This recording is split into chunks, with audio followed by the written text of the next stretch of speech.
Everyone talks about women empowerment, women education, women safety, women responsibility, women emotion, dowry system, domestic violence, and so on. And yes,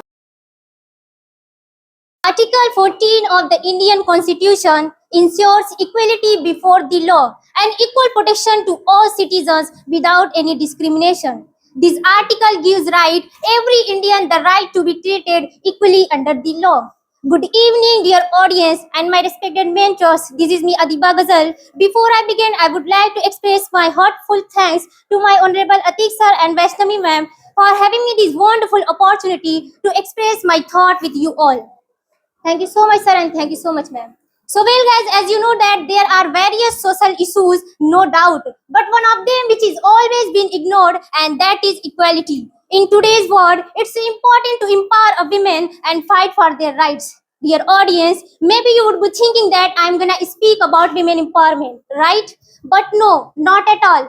Everyone talks about women empowerment, women education, women safety, women responsibility, women emotion, dowry system, domestic violence, and so on.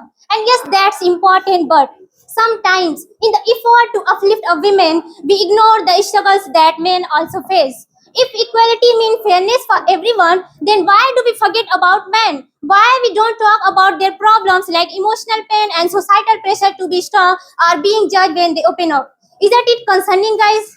When a boy cries, we say that stop acting like a bee. Don't cry like a girl, be a man. But why? Why is his pain invisible? Why is his silence considered strength and his breakdown called weakness?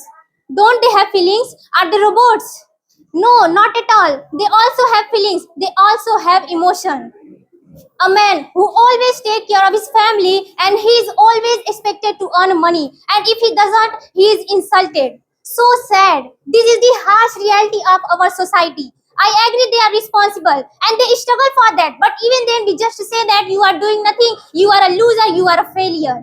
In today's world, men are committing suicide, and let me tell you, most of them take this step just because of mental pressure, societal pressure, family expectation, and financial problems. But no one noticed. In the world of feminism, we often raise our voice against the dowry system. And yes, that's absolutely right. No women ever should be treated like a burden or traded for money. But have we ever looked at the other side of the story? You know what? Some girls, not all, but some girls misuse the law.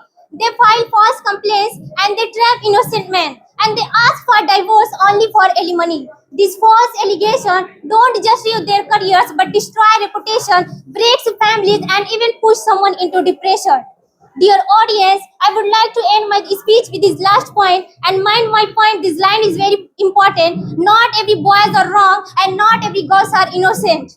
That's all from my side. I hope I was able to touch your heart. Thank you so much for listening me with such great patience and open mind.